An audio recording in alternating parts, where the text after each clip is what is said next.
1장 15절부터 25절 말씀. 이세벨이 나봇이 돌에 맞아 죽었다함을 듣고 아합에게 이르되 일어나서 그 이스라엘 사람 나봇이 돈으로 바꾸어 주기를 싫어하던 포도원을 취하소서. 나봇이 살아있지 아니하고 죽었나이다.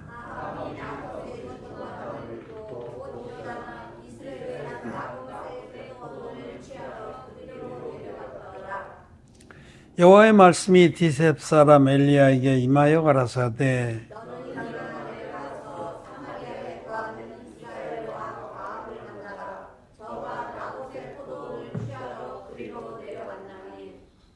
너는 저에게 말하여 이르기를 여호와의 말씀이 내가 죽이고 또 빼앗았느냐 하셨다 하고 또 저에게 이르기를 여호와의 말씀이 개들이 나봇의 피를 핥는 곳에서 개들이 내 피 곧 내 몸의 피도 핥으리라 하셨다 하라.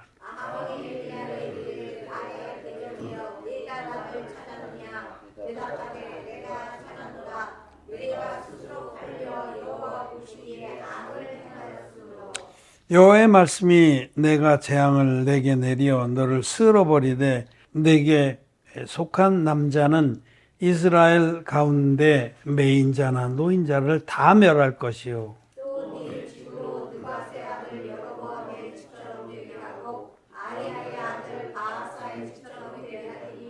이는 내가 나의 노를 격동하고 이스라엘로 범죄케 한 까닭이니라 하셨고 이세벨에게 대하여도 여호와께서 말씀하여 가라사대 개들이 이스라엘 성 곁에서 이세벨을 먹을지라.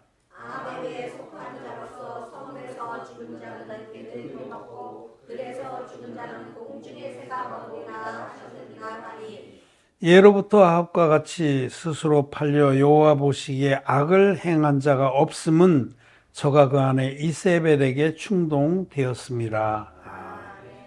네, 성도 여러분 안녕하십니까? 또 온라인으로 함께 예배를 드리는 귀한 하나님의 자녀들, 우리 형제자매들 반갑습니다. 또 사랑합니다. 오늘은 이스라엘 왕, 북왕조 이스라엘 왕 나합이 행한 악과 하나님의 심판에 관해서 말씀을 드리고자 합니다. 아합은 대표적인 그런 악행을 일삼는 왕이에요.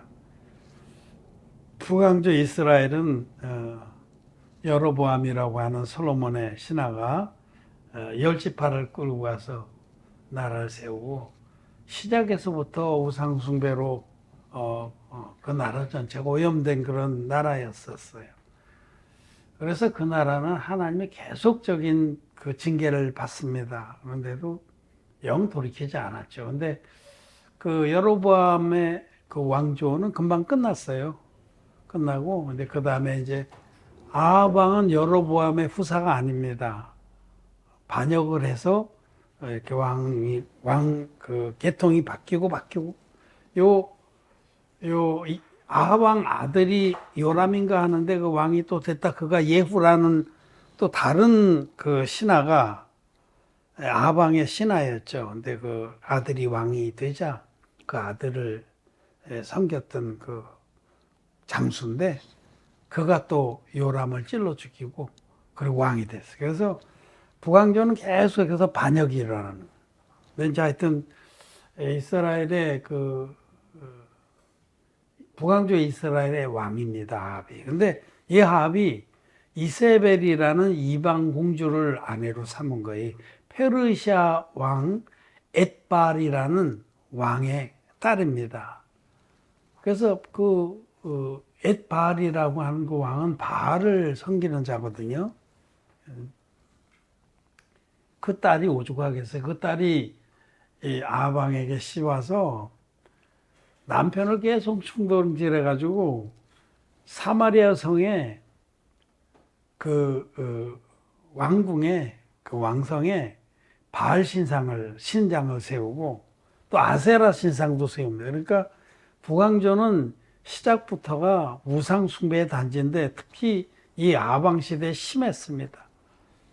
그 아내 이세벨이 그 남편을 지고 흔들었는데 충동해가지고 이렇게 해야 된다 저렇게 해야 된다 그랬습니다. 그래서 그 아방이 참 악행을 많이 저질렀죠. 근데 그 뒤에서 조정한 자가 바로 이세벨입니다. 이세벨이 악행을 여러 가지 한 중에 그렇게 그 도성을 그 우상숭배에 아주 본거지로 우상숭배가 가득한 도성으로 삼았을 뿐만 아니라 하나님의 종들이 그때 있었거든요. 다 살육했어요. 그래서 그때가 아방이 영의 시대가 엘리사가 활동하던 시대거든요. 그래서 뭐 그 바알의 선지자와 아세라 선지자 850명하고 하나님의 종 엘리사가 대결해서 갈멜산에서 승리하고 그때 한번 바알의 선지자와 아세라의 선지자 850명을 다 쳐 죽이고 백성들의 마음을 하나님께 돌렸는데 소용없어요. 그 이세벨이 살아 있어가지고 그래서 엘리야가 두려워서 도망갔잖아요. 그리시네가로 가서 숨고 그런 역사들이 다 그 아방 시대에 있었습니다. 하나님 종들을 착 잡아 죽이고. 근데 이제 오늘 우리가 읽은 부분은 그 아방이 자기 왕궁에서 멀지 않은 곳에 좋은 포도원을 본 겁니다. 나봇이라고 하는 이스라엘 사람, 그 이스라엘 사람들 어떤 출신지 이름하고 같이 썼거든요. 우리나라도 뭐 나주댁 이러시듯이 이스라엘 사람 나봇이 좋은 포도원을 그 포도원을 그 좋은 포도원을 얼마나 많이 정성을 들였냐 하는 겁니다. 포도나무가 저절로 그렇게 많은 열매를 안 맺습니다. 그 주인이 계속해서 가지를 잘라주고 유도를 하고 그래서 포도나무가 좋은 열매를 맺는 거예요. 땅에도 그 땅심을 돋궈주려고 거름을 많이 주고 그래야 됩니다. 영적으로는 성경에서 포도원은 하나님의 교회를 계시합니다. 어쨌든 이 나봇이라는 사람이 포도원을 잘 가꿔서 아름다운 포도원을 갖고 있었는데 이 아합이 거의 탐난 거예요. 가서 그거 나한테 줘라. 내가 사겠다. 아니면 내가 좋은 다른 포도원으로 바꿔줄게. 우리 왕궁에서도 멀지 않으니 이건 나한테 넘겨라. 이렇게 압박을 한 거죠. 왕인데. 근데 이제 나봇이 이거는 우리 조상부터 내려오는 기업이다. 그럴 수 없다. 거절한 겁니다. 그러니까 아합은 어떤 면에서 조금 심약한 부분도 있고 아합의 사적들을 보면 그 하나님을 대적하다가도 누가 또 어떻게 무릎 잘 꿇고 그렇게 해요. 근데 자기 왕궁으로 돌아가서 밥을 안 먹는 거예요. 얼굴에 근심이 크게 보니까 이세벨이 눈치가 빠른 이세벨이 왕이 왜 그러냐. 당신이 이 나라 왕이 아니냐. 그럴 때 이제 거기다 토로한 거예요. 여차여차해서 내가 나봇의 포도원을 착 갖고 싶은데 그놈이 안 주네. 돈을 준다 그래도 거절하고 좋은 포도원으로 바꿔준다 그래도 말을 안 듣네. 그러니까 이세벨이 꽃방귀 피고 아니 참 그걸 가지고 뭘 그렇게 고민하냐. 그리고 술수를 낸 거예요.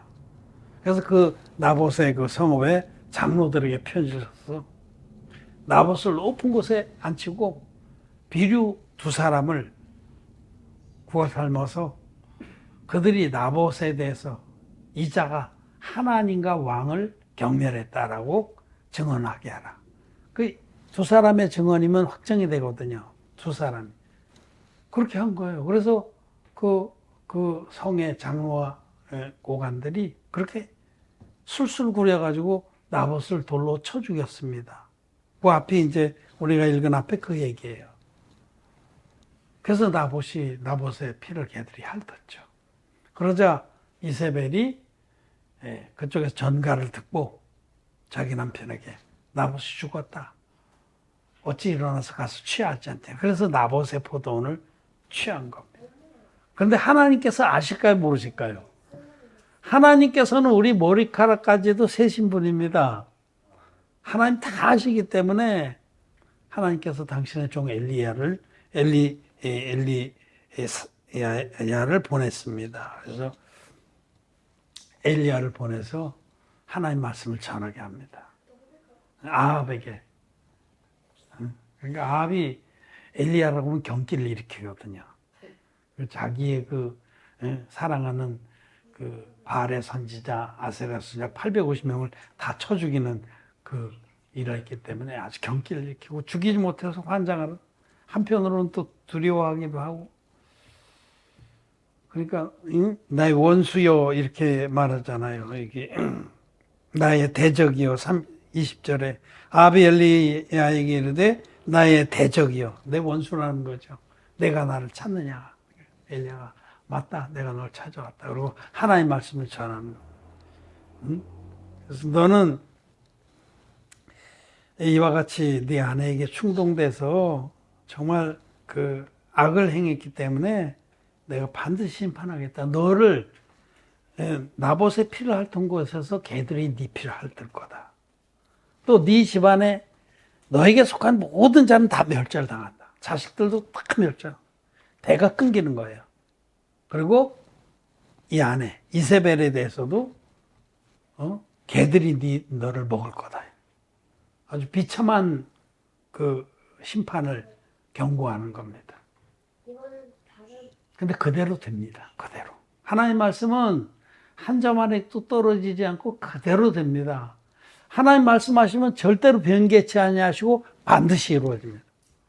하나님 한번 말씀하시면 바꾸진 않아요. 바꾸진 않아. 여기 열왕기 상에도 어떤 얘기가 나오냐면 좀 기이한 말씀이 하나 나오는데, 하나님이 종을 보냈어요. 그래서 그 왕 하나가 네가 침상에서 결코 내려오지 못해, 그렇게 병이 들었는데 말씀을 전하고 돌아오게 했어요. 근데 하나님께서 하나님 종에게 너는 가서 말씀만 전하고 절대로 거기서 밥도 먹지 말고 같은 길로 돌아오지 말고 다른 내가 지시한 길로 해서 돌아오라고 그랬거든요. 그렇게 말씀을 했는데 그 땅에서는 절대로 밥도 먹지 말라고 하셨어요. 누구에게 대접도 받지 말고. 그래서 이제 거기 왕에게 가서는 그대로 잘했어요. 가서 말씀을 그대로 전하고, 옷까지 말씀 그대로 전하고, 그쪽에서 막 붙잡고 이 밤에 가시겠습니까? 하루 쉬었다 가서 그런데 뿌리치고 다른 길로 해서 돌아오는데 중간에 다른 자가 자기도 하나님 종이라고 하면서 만나서 내가 하나님 말씀 받았다. 근데 만났을 때 그 사람이 하나님께서 나로 하여금 그 땅에서는 누구에게도 대접을 받지 말고 그냥 돌아오라 하셨다 하고 말까지 해요. 그런데 나도 하나님 말씀 받았는데 당신을 나로 하여금 공개하라고 그랬다. 그러니까 이 종이 그러냐고 그러고 들어가서 밥을 먹고, 거기서 그로 인해서 그가 찢겨 죽습니다. 찢겨 죽어요. 좀 이해하죠? 나름대로는 충성스럽게 자기 일을 했는데 돌아오다가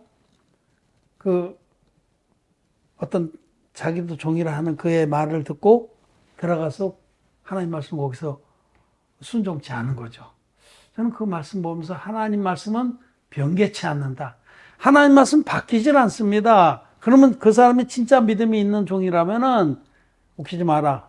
나에게는 분명히 이렇게 말씀하셨고 난 이 말씀 끝까지 순종하겠다. 이랬어야 되는 겁니다. 여러분, 하나님 말씀은 절대로 바뀌지 않습니다. 한번 약속하시면 절대로 바뀌지 않고 반드시 이루어집니다. 그것이 올바른 믿음이에요. 그 교훈을 주시려고 그런 끔찍한 사건을 우리에게 보여주신 거예요. 변개 안 하십니다. 그래서 우리는 어떤 약속의 말씀을 믿을 때에 이 말씀은 절대로 안 바뀐다. 예를 들어서 너희는 먼저 그 나라와 그의 의를 구하라. 그리하면 이 모든 것을 너희에게 더하시리라. 절대로 안 바뀝니다. 그리하지만 가끔은 안 하실 수도 있다. 이렇지 않습니다.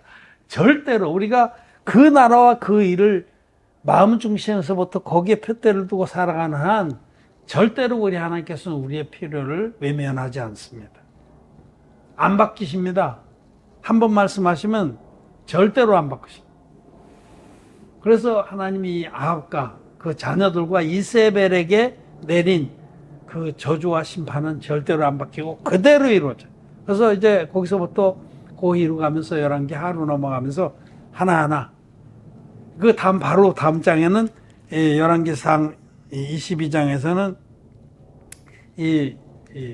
한동안 아합이 이스라엘 왕 아합이 유다 왕하고 이렇게 연합해가지고 그래서 상당히 그래도 국력도 이제 괜찮고 그래서 전쟁이 없었어요. 근데 이제 아람이 드디어 몇 년 만에 전쟁이 없다가 쳐들어와서 큰 전쟁이 일어납니다. 아람 그 군대가 이 연합군 이스라엘과 유다의 연합군이 아람 군대하고 대체 싸우는데 너희들은 다른 놈은 치지 말고 이스라엘 왕만 쳐라. 근데 이스라엘 왕이 변복을 하고 자기는 아니겠지 하고 이렇게 전쟁터에서 전차를 몰다가 활에 그 갑옷 틈새에 맞아갖고 큰 상처를 입고 죽습니다. 그래서 그 시체, 그가 죽었는데 그 전차를 나봇의 그 밭이 있는 그 근처에 우물물에 씻거든요. 그 씻는 그 피 묻은 그 물을 개들이 와서 핥아먹는 말씀 그대로. 아합의 피를 개들이 핥아먹 그대로 이루어졌습니다. 그 후에 이제 11기 하에 넘어가면 요람이라고 하는 나봇의 아합의 아들이 왕이 됐는데 그 아들 요람의 왕 때에 그 아합의 신복 중에 하나인 예후라는 장수가 있었는데 그에게 하나님께서 기름 부어서 너를 왕으로 삼다 하셔갖고 그 예후가 아합의 아들을 찔러 죽이고 그 아합의 모든 자식들을 다 죽여버려요. 네 권속 중에 하나도 살아남는 자가 없게 하시는 거예요. 그리고 결정적으로 그 요망스러운 이세벨을 예후가 들어가서 그 왕궁에서 그 소식을 다 듣고 자기 아들이 죽은 것도 알고 그가 얼굴에 화장을 했어요. 그 죽음이 오는데 아주 비장한 얼굴 화장하고 그 예후의 부하 하나가 그를 왕궁 꼭대기에서 던져서 피가 바닥에 그러니까 높은 곳에서 던져서 아주 그야말로 처참한 죽음을 맞는데 그 다음날인가 하여튼 왕이 그래도 거기 왕비가 아니었냐 페르시아 왕의 공주가 아니었냐 그를 수습해서 묻어주라고 사람을 보냈는데 시체가 온다 말이야. 개들이 다 먹어버렸어. 남는 거는 해골하고 소목뼈 한 구마 이렇게 남았을 겁니다. 열왕기 하 9장 말씀만 봅시다. 30절부터 이제 그런 얘기들이 말씀이 쭉 나오는데 30절부터 이세벨 왕후가 살해된 이야기가 나옵니다. 그래서 여기 30절에 보면 예후가 이스라엘에게 이르니 이세벨이 듣고 눈을 그리고 머리를 꾸미고 창에서 바라보다. 참 대단한 여자예요. 이런 상황에서 눈을 그리고 아주 희향찬란하게 하고 창에서 바라보다가 여기서 이제 그 예후의 내시가 그를 창밖으로 내던집니다. 33절에 가로되 저를 내려 던지라니 내려 던짐에 그 피가 담과 말에게 튀더라. 예후가 그 시체를 밟으니 말을 탄 예후가 그 말로 밟아버렸어요. 처참하게 죽었습니다.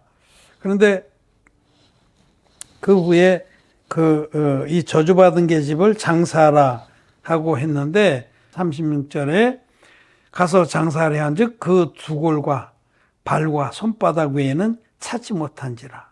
돌아와서 고한데 예후가 가로되 이는 여호와께서 그 종 디셉 사람 엘리야로 말씀하신 바라 이르기를 이스라엘 토지에서 개들이 이세벨의 고기를 먹을지라. 개들이 다 그 고기를 먹었어요. 한때 왕이었. 저는 오늘 이 말씀에서 우리가 교훈을 받아야 됩니다. 하나님은 악행을 반드시 심판하십니다. 우리는 하나님이 이 사람들의 역사나 개인사나 개입을 안 하시는 분으로 이렇게 생각할 수 있는데 그렇지 않습니다. 하나님은 반드시 개입하십니다. 이 교훈을 받아야 됩니다. 여러분 하나님을 경외하는 마음이 있어야 됩니다. 하나님 앞에 정말 용인할 수 없는 그런 악을 행한 자는 하나님 반드시 심판하십니다. 하나님은 역사와 인생의 주인이십니다. 하나님은 악인을 반드시 심판하신다 하는 교훈을 분명히, 그리고 하나님께서 아주 처절하게 이렇게 나봇의 피를 갚아 주신 것을 볼 수가 있습니다. 이세벨은 참 성경에서 아주 대표적인 악인 중에 하나예요. 그래서 계시록에도 이세벨이 나와요. 음녀 이세벨. 계시록에도 여러 번 나와요. 이 이세벨입니다. 영적으로 이자를 음녀라고 말씀하셔요. 하나님을 전혀 경외하지 않고 자기 욕망으로 꽃을 피운 자. 오늘 우리 제주미래 산업 아침 예배 때, 조회 예배 때 이 야고보서 말씀 우리 나눴는데, 욕망이 잉태한즉 죄를 낳고 죄가 장사한즉 사망이라. 그렇죠? 기억했어요? 이종훈 형제 기억해? 네, 오늘 나눈 거죠. 네. 욕심이 잉태한즉 죄를 낳습니다. 그리고 죄가 장사하면 사망입니다. 진리입니다. 우리 마음속에 어떤 욕망들, 욕심들이 일어나서 우리를 악행으로 이끌 때 하나님을 두려워해야 됩니다. 하나님은 반드시 심판하십니다. 죄인들은 장차 영원한 지옥불로 심판하지만 이 땅에서도 하나님을 만홀히 여기고 악행을 일삼는 자는 하나님이 심판하십니다. 절대로 방치하시지 않는다는 사실을 알아야 됩니다. 아합과 이세벨이 이렇게 악을 행했는데 하나님 반드시 응징하셨어요. 여러분, 우리는 하나님을 두려워하는 마음이 있어야 됩니다. 하나님을 그렇게 만홀히 여기고 자기 하고 싶은 대로 다 하는 것이 바르냐? 절대로 안. 배죠. 우유를 저으면 버터가 되고 코를 비틀면 피가 나느니라 하시듯이 코를 비틀어 버리십니다. 하나님께서 끝까지 하나님을 만홀히 여기고 그러면. 하나님을 두려워해야 됩니다. 뭐 터무니없이 두려워하라는 게 아니에요. 자기가 악으로 향해 달려갈 때, 자기 육신의 욕망에 져서 욕망으로 인해서 죄를 짓고 죄로 달려갈 때 하나님을 두려워하는 마음이 있어요. 하나님 절대로 눈길을 떼지 않습니다. 의인들에게도 떼지 않습니다. 의인들이 잘못되면 반드시 코를 비트시나 하나님. 하나님은 반드시 악을 심판하신다, 응징하신다 라는 교훈을 얻으시길 바랍니다. 말씀을 마쳤습니다.